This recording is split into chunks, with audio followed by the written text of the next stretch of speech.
Hi guys, welcome to Learning Electronics Repair. Let's take another look at this basic 400 amp. If you watched the last video, I replaced the, I'm pretty sure, faulty amplifier chip. This is for the horns, the tweeters.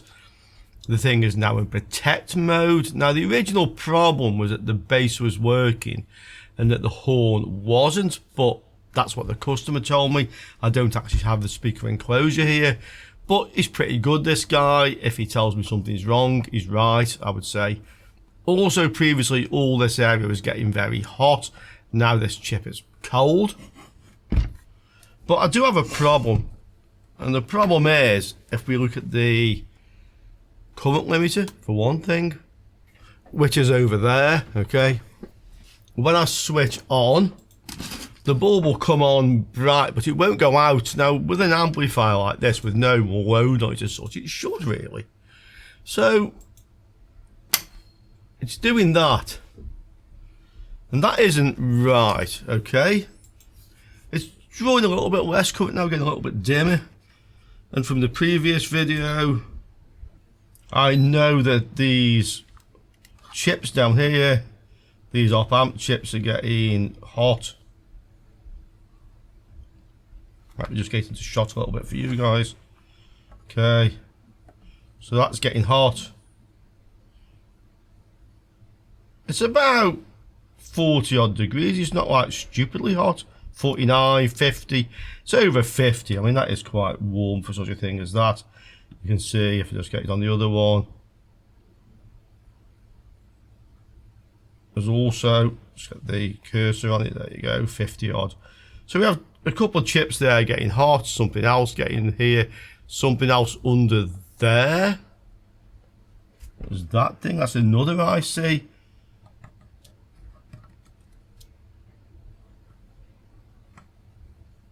It's also quite warm. So that one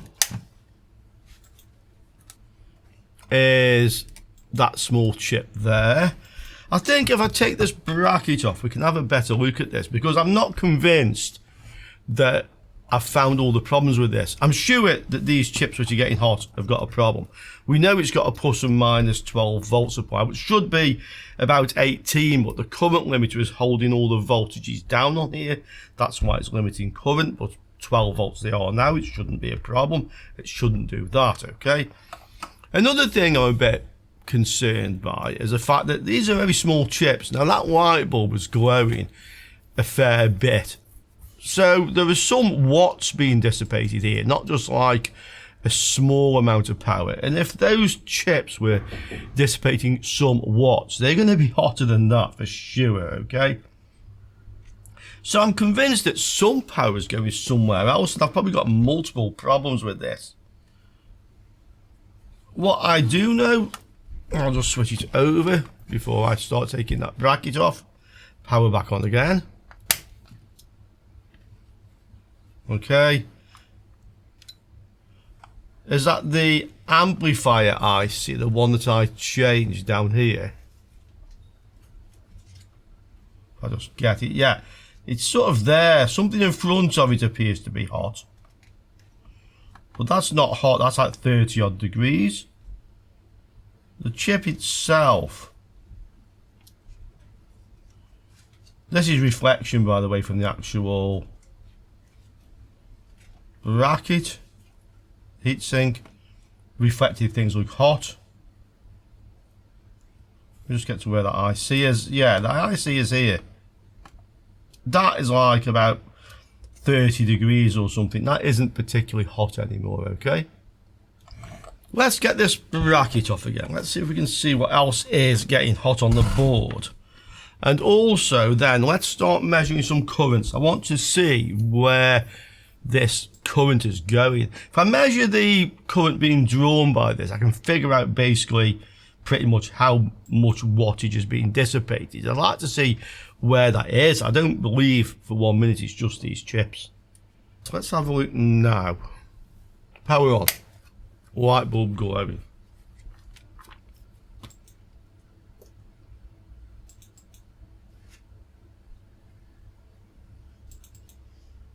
So we have that one. Now obviously there's going to be power in here. I mean,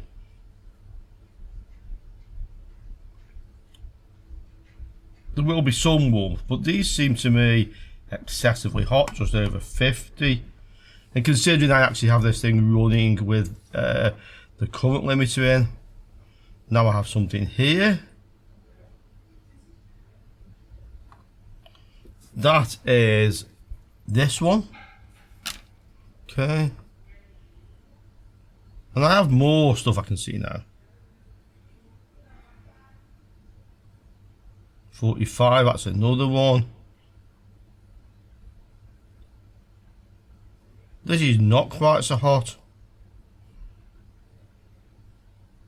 Something there.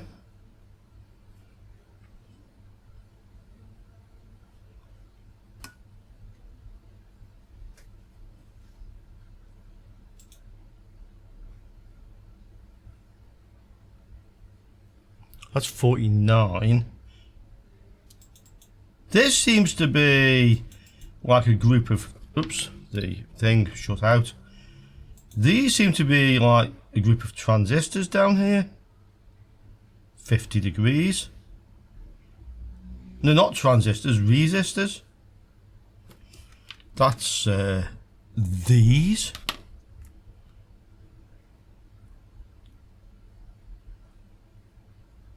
$50 degrees. Another batch over 50 degrees here as well. So there's a lot of stuff here that's getting warm. Right. We clearly have not got to the bottom of this one, guys. I can't find the schematic for this one. Somebody on one of the forums, audio forums, said he got one, which he'd emailed to somebody else, and somebody else says, well, why don't you post it here, blah blah blah. Apparently there's more than one version of this, and it may be that if there is a schematic out there, it might not match mine. This seems to be mine. There's PCB UWY 88-1. I know some of you guys are very much into audio repair, so if any of you do have a schematic for this, you know exactly where it might be appreciated, yeah? But the fact we don't have a schematic means we kind of are on our own, but let's see if we can figure this out a bit. So, what do we know? We know that these chips are getting hot, and looks like these are, and various resistors around here are getting hot. Quite a few things getting hot. We know there's two supply rails.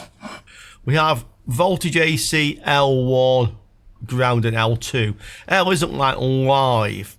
If you look at the other ones, we have H1 and H2. So this is your high potential, which should be about 75 volts. With the current limiter in, it's about 30-ish, which pretty much tells us this is dissipating about the same wattage as the light bulb is. Okay, that's another good reason why it can't just be these chips that are sinking all that power. We then have the voltage AC low, 1 and 2, which should be, when I looked at this earlier before I changed that chip, it was in fact about 35, but that was without the current limiter in, and the thing was getting hot. So it probably won't blow up if I take the current limiter out, but I don't see any reason I need to do that at the moment if I'm powering up. With the current limiter in, I'm still getting a 12 volt plus and minus supply to these. Now, we know the supply to these is lower than what we have here, okay, on the AC. There is a ground. Now the ground is like a center tap for all of this. If we look on the transformer, we can see 58 volts, which once it's gone through the rectifier and smooth, it comes out at about 75. So 58 volts, 28 volts, 0, 28, 58. Okay, so there's effectively one winding with 5 taps on, one of them being the center tap, which is 0. That's our reference point, our ground point, if you like. So that's what we have coming in. Because we know, as a fact, that the power supply for these is not directly connected to the rectifier, which I think is here. Let's have a look. No, it's here. This is where the center tap is. So this is our plus and minus. So this goes to this bridge rectifier. I think it's a bridge rectifier here. We can see where it's connected from the windings, okay? Is that a bridge? Yeah, that's this thing here. And then we have another bridge rectifier, which is down there. That one is on the high voltage supply. So, just based on what we know at the moment, and then we'll try to learn more till we know everything we need to know, yeah? But based on what we know, let me just get this where you can see it. We can check a few things, yeah? So first, from the power coming in, this obviously goes to one end of the bridge, AC, and then that goes to the other end. Yeah, that's your AC coming in, okay? Then just check the bridge rectifier with the positive on here. Yeah, we see a diode. We see a diode. So this is the positive end of the bridge rectifier. And then with the negative on here, we see a diode. We see a diode. So this is the negative end of the bridge rectifier. And that'll go to the capacitor. We can see one end actually goes to there. And then I think we can say with good confidence, the other end, does it go here? No, there's two capacitors in series. Yeah, it goes there.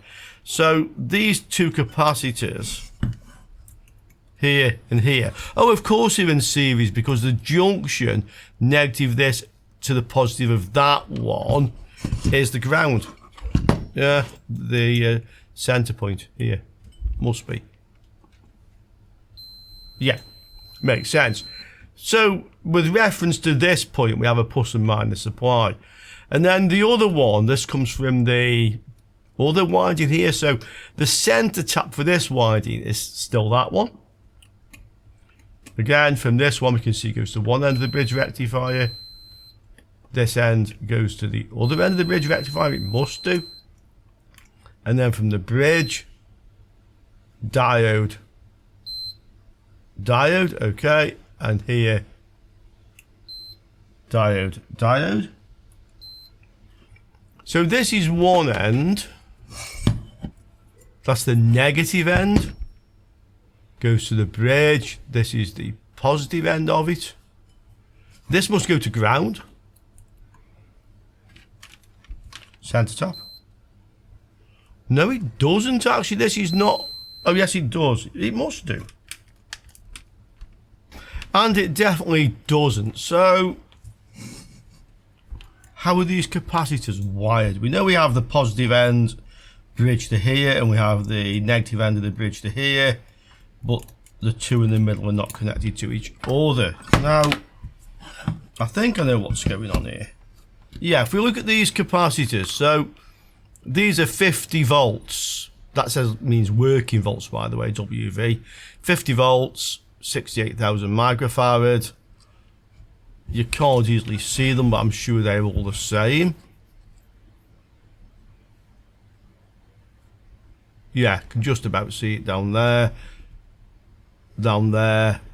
50 volts. So they're all 50 volt capacitors. Now, the low voltage rail, which should be 35, that's fine to have the two capacitors in series across it with the center to ground. But the other rail is plus and minus 75, and the capacitors are only rated at 50, so it can't be connected that way. And I'll show you how it is connected. I'm going to draw this out, so if you ever come across this, it won't confuse you. Right, so what we're going to have here is start from the negative end to the capacitor. Okay, so let's see which one it is. The positive end of this one connects to the negative end of this one. Okay, that's there. The positive and negative of these we both know connect together and go to the black ground, okay, and then the positive end of this one will connect to the negative end of that one. Let me show you. Like so, and then the positive end of this comes back to the bridge rectifier. Right, let me just draw that for you in case it isn't clear. Okay, so what we have here, and this is probably going to get messy, but let's have a go. So we have a transformer.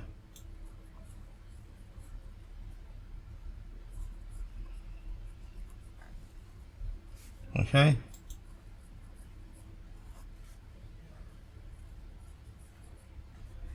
Like that. This is the center tap. We'll call this 0 volts. This is LT, low tension 1. HT, high tension 1. Low tension 2. High tension 2. Okay, so that's what we have. On your transformer marking, I think this was 28 volts. And this was 58 volts. Okay. And again, the same here, 28 volts, 58 volts. And this forms your plus and minus supply. So we then have two bridge rectifiers. Now, the first one, I'm going to draw here. And it's across the two LT. Put some diodes in it. We need some diodes in here. Okay.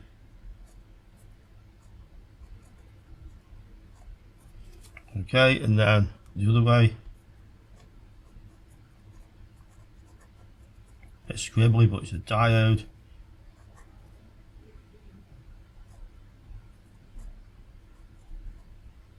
That way, okay. Like so. And this is your minus supply. And this is your plus supply. So minus we're going to bring over here, and plus we're going to take there. Okay. Across here then we have the capacitors, two of them. So this is your positive supply in series, another capacitor to there. Okay. And the point in the middle, this is 0 volts, the same as that. Okay, so I'm not going to draw the line. This is 0 volts. Okay, we'll use what's called a net. So that point there is 0 volts. This point here is 0 volts. These funny little arrows mean these points are connected to each other. Okay, and having the same symbol on tells us which point it's connected to. Nets. Okay, useful things. So this supply, the LT, gives us on here plus 35 volts and minus 35 volts when the current limiter isn't in and when I tried it previously. Now we have another bridge rectifier. So the other one is the same as this, but it's connected between the HT, the two of them, okay? So the other one, let's kind of try and draw it down here and hope it doesn't get too messy. So once again, diode, diode, okay.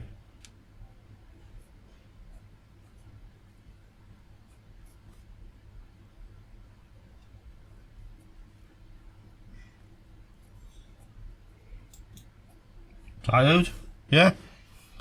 This end's connecting to the HT. And the other end is going up to, I should have used a net, yeah, HT1, like that. And again, coming out of this we have two voltage supplies. This is the positive, this is the negative. The negative one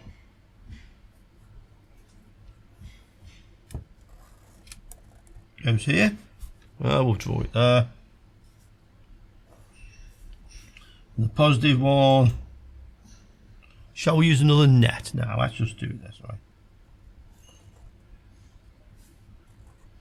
Positive one goes here, okay? And again, we have capacitors, but we know the capacitors are not connected to 0 volts, this center point, because, well, start off with the 50 volt capacitors, and this is plus and minus 75, okay? So the capacitors are actually connected like this. And we now have 0 volts, plus 35, minus 35, plus 75, minus 75. And that's our 4 voltage rails, okay? So that's why it's connected that way. It could be done the other way, so we could have capacitors which are rated, say, 100 voltage, and then connect from minus here to there. So you could do it this way, okay? You could have a capacitor like that.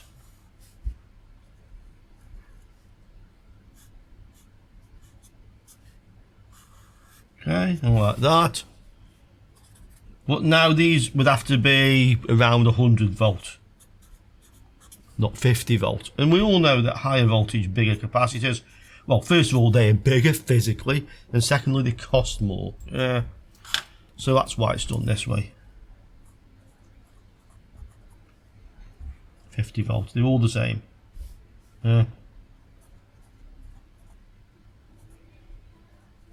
All of them.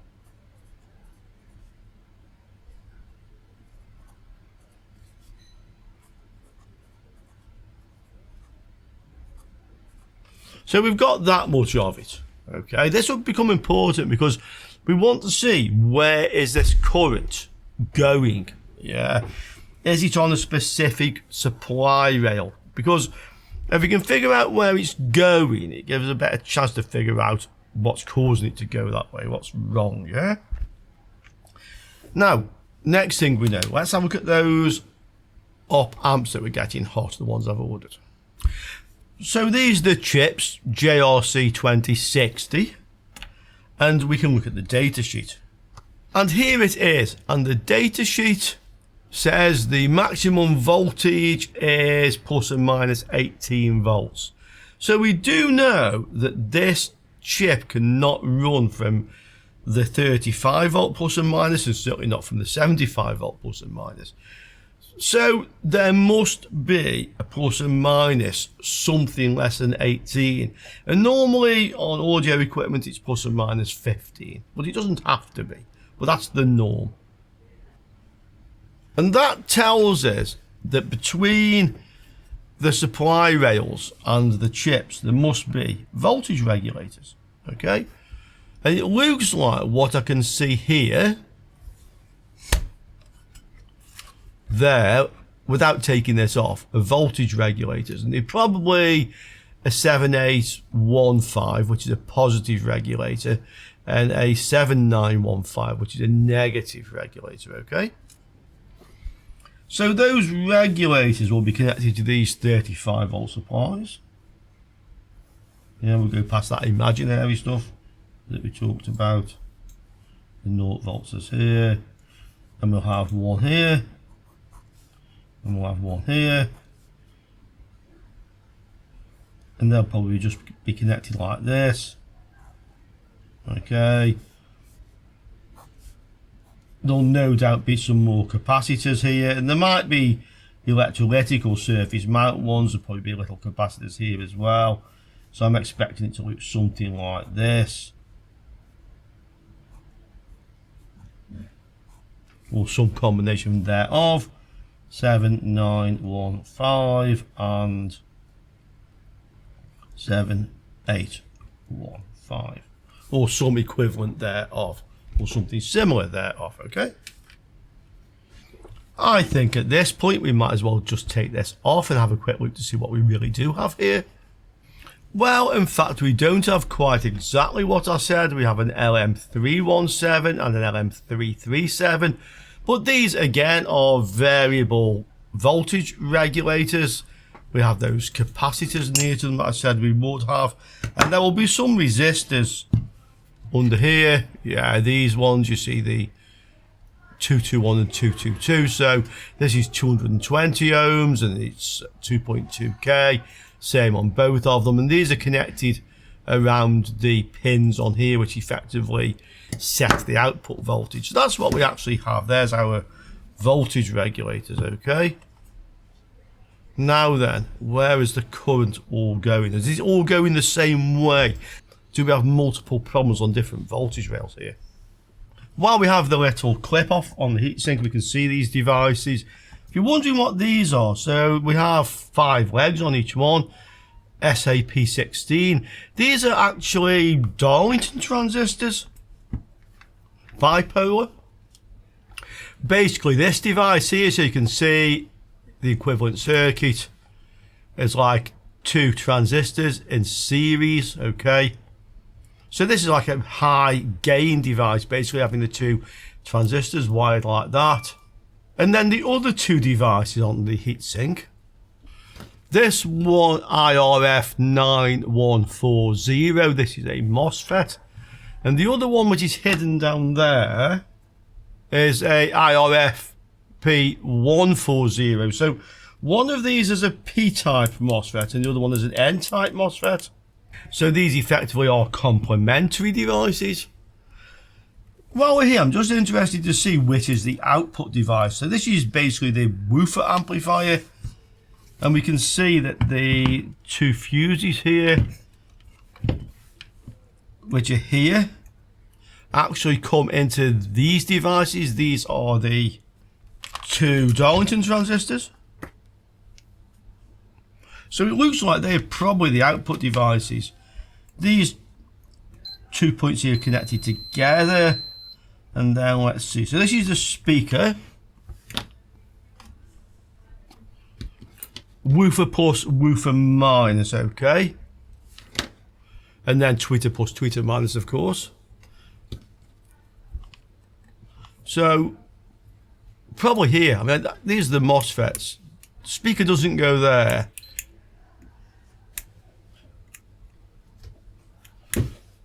No, it's probably a capacitor charging that. This place, yeah, the junction. So the junction between those 2 Darlington devices goes to the speaker. And the other end of the speaker probably goes to the center tap of the transformer. Yeah.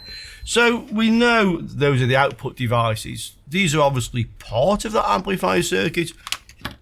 But I think it was worth doing that because we can say that this kind of area with these 2 chips is basically the amplifier for the woofer, and then this part all seems to be connected together, is involved with the amplifier for the tweeter, which is that, and this is probably to do with the active crossover circuitry that sends the high frequencies here and the bass frequencies there.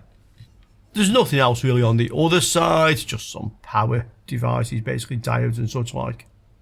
Somebody mentioned about this glue. So you've got this coil here with a resistor in the middle of it, and they're saying this glue can become brittle and eat through tracks and such like, okay. We can have it to see how this reads. It's probably a low value resistor actually. Yeah, it's reading, I'm in diode mode, let's just go to normal mode. It's reading 5 ohms, yeah. I mean, I can't really see down there, but that doesn't seem unreasonable. So, how are we going to work out where the current is going? And if it's all going effectively to one place. And by one place, I mean one supply rail. So we have devices attached here. This is your 35 volt plus and your 35 volt minus. I know in particular that powers this chip and maybe other things, okay. Is the problem on, I think, is probably a 15 volt. And these are not 7815 and 7915. We know they are LM317, which is the positive, and LM337, which is the negative. So LM317, LM337. So those are also powered by the 35 volt coming in, as well as that tweeter amplifier. Is the problem on the output from these? Is the problem on this 15 volt supply rail? Or is the problem on the plus or minus 75 volt rail? So first of all, we need to figure out which rail it is. Because we have a lot of op amps getting hot, it looks like it's on this one, but I'm not sure they're getting hot enough to account for the amount of current. The other thing we can work out at the same time not only is where is the current going, but how much current. And that gives us some idea of what sort of wattage is being dissipated on here. Okay? So we're going to do this in two ways. The plus and minus 75. If we just disconnect the end of the transformer, it plugs onto a tag on the board, and put our current meter in here, and then in that one, we could use 2 meters, but I'll just use one and just do them one after the other. Let's have a look where the current is. I mean, maybe the current is going one way out. Bear in mind, it's coming back probably to 0 volts. So it may be that the current on here and on here doesn't actually balance up. But let's have a look. That'll give us an idea. Same applies with the plus and minus 35.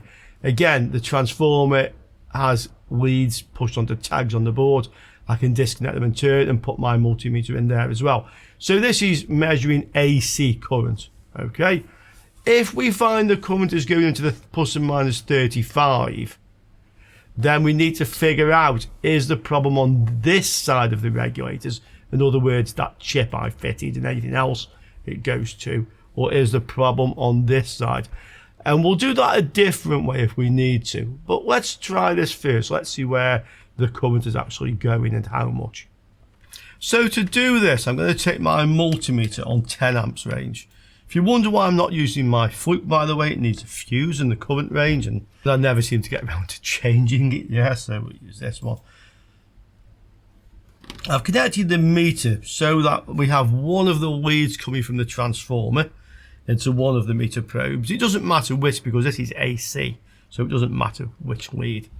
And then from the other meter lead goes via this crocodile clip lead to the tag on the board. So the current coming down this wire is going to pass through the meter, and we can read the amps. I still have the current limiting light bulb in at the moment. I'm interested to see how much current is flowing this way, so let's just switch it on and let's have a look. And we have basically nothing. So we got a surge of current as the capacitor's charged, and then it went to 0. So there's no current flowing that way. And I'm expecting I'll find the same on this lead as well. I've just switched it off again.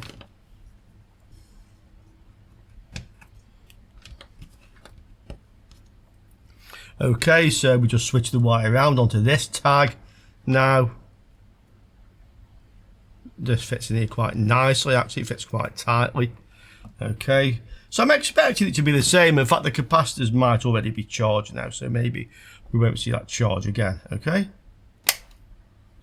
and yeah, we just a little bit of charge and it goes to 0. So this is reading down to about 1 milliamp on here, and I don't see any current apart from the initial charge. Okay, so it's on the other supply somewhere. The fact it's not on that one pretty much tells me all this stuff, that amplifier is okay. And I could actually have measured the current here using DC by taking the fuses out in turn and measuring across the fuse holder with DC amps. That's another way we could do the same thing. So if these had been soldered on, I would have done it that way. I don't think one was particularly easier than the other, so at least when we measure here, we know we're measuring all the current, not only what's passing through those fuses, but you would expect it all to be passing through those fuses. Okay, so the other one then, I'm going to measure now. I'm going to take off one of these yellow. I'm going to connect my meter to here. I'm expecting the current to be here, because if it's not on that supply, you'd think it must be on this one because it's somewhere. Okay, let's get this wire out of the way for you guys. Right, so what current do we see here? Again, AC. Let's have a look. Well, we see about 0.4 of an amp. Okay. 400 milliamps. And the thing's quiescent, so we shouldn't have that. And that's with the current limiter in. Now, other one. I'm expecting this would be the same. Let's see. Okay. Power. Yeah, basically the same. So we know the problem is either on the 35 volt plus and minus, or it's on the 15 volt. We know with the current limiter in, the plus and minus 35 is more like plus and minus 15 at the moment, and the output from the regulator is more than like plus and minus 12. So which side of those regulators is the power drain on? Where's the problem? Well, we could try to do a similar thing and break into the circuit and measure the current drain on the output of these, but I'm going to do it another way. Bear in mind, of course, there's always more than one way, yeah? Here is the data sheet for the LM317, and we can see V in, so this is the 35 volts, is on pin 3, and V out is on pin 2, okay?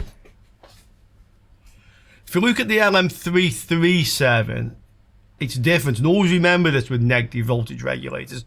The pin out is different, because otherwise this will fool you, okay? And the same applies if it was the 7815 and 7915.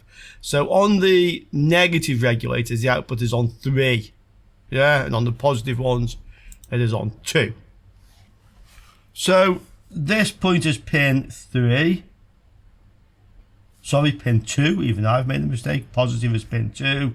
This is pin 3, okay. This pin doesn't go to ground, nor does that, because it's not a fixed regulator, it's a variable one. This actually has a resistor in it, and another resistor going, I think, to one of these two pins. So the resistors in there, but that isn't really relevant. All we want to know is, where is the 15 volts plus and minus coming out, and it's there, okay. Now, the 35 volts also supplies, this is the amplifier for the tweeter. This has a plus and minus supply, and this has a ground, which is the net symbol I used. I called it OV, 0 volts. So that point connects back to there. What pins are the supplies on this one? Well, you see we have a V in plus and minus, and we have a V plus and minus here as well. I think those ones are the audio input. Let's have a look. Well, in fact, this tells us without even looking at that. Look, pins 1 and 5 are the V plus, and pin 4 is the V minus. Okay, so this is pins 1 and 5, and this is pin 4.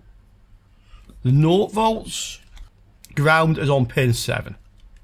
So we know that, and we can just check this as well. So on this zigzag style package, it has a name. I'm not bothered what it is really. Yeah, so there's a dot there. This is pin 1. So pin 1's at the front, then 2 in the back, then 3 at the front. So these go 1, 3, 5, 7, 9, 11. We have 2, 4, 6, 8, and 10 in there, okay? We know the positive supply is on pin 1 and 5. So pin 1 is actually here. So that goes to the 35 volt rail, which we know is on these big capacitors. Yeah, that one. No, not that one, it's charging. That's charging. That one. So we know then the 35 volt goes there. Then pin 7 is the other one, which is that one. Actually, pin 7, oh, pin 7's 0 volts, sorry, my fault, that is ground. It's pin 4, which is that one. And we can see that comes here to the capacitors again, okay. There. So, we know that positive, negative, that's your 35 volt supply. So that definitely goes there, which tells us the 0.4 of an amp could be going anywhere there or into this slot. The best way I think to figure out if it goes into this slot is to use bench power supply. I have a dual output, plus and minus, or whichever way you want to connect it up. So I have a dual bench power supply. You could use two separate bench power supplies connected like this.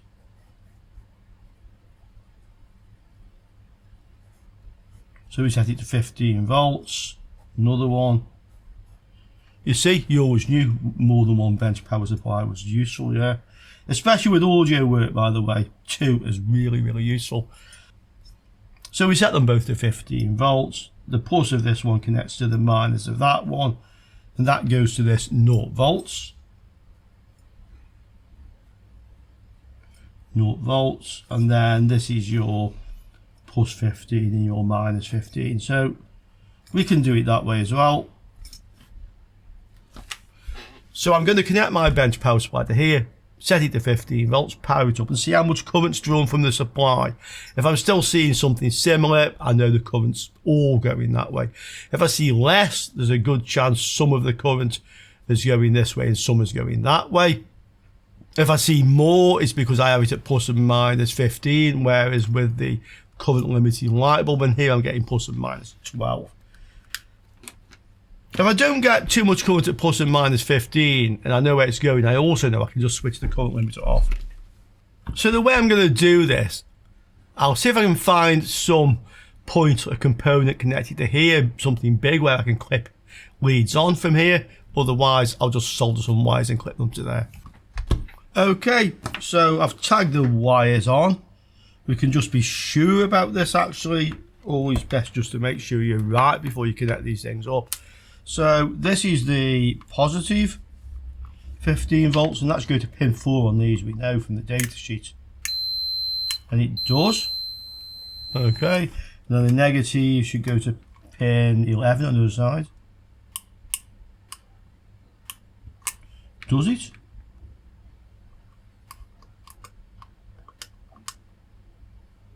No, actually it doesn't go there. I think I'm on the wrong point.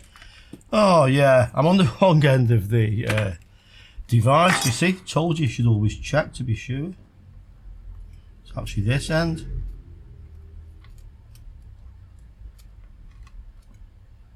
See how simple it is to make that sort of mistake, guys? Yeah. If I can do it, I'm sure you can do it. Okay, so here you go to pin 11. Does.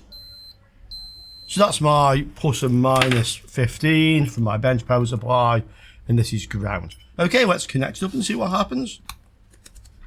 So there's my power supply. Sorry, the heatsink of this is in the way of it. I have the red lead from the positive, black from the common between the two. So this is set to be in series on the switch here, and then I have the blue from the negative. What do we have? Well, we have about 300 milliamps on each. So it was about 600 in total. So that's just quiescent. We should not have that much current. Okay. The thermal camera, I'm sure will show this lighting up very nicely around here. Even more so now, because we have 15 volts and not 12. Current's going down a little bit, by the way. It's dropping. So how many devices are lighting up? Well, just get a bit above it. We have 2 here, or something there.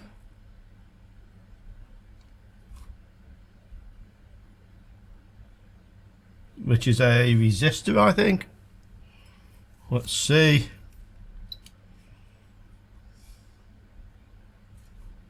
This one is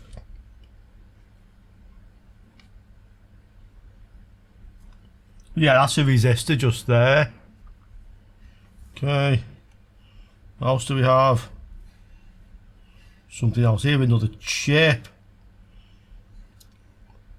This one is not actually so hot, still 43, 44.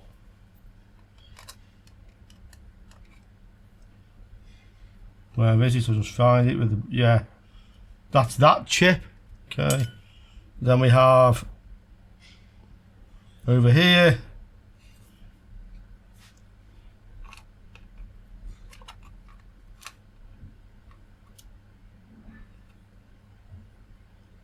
There is a resistor. Here is another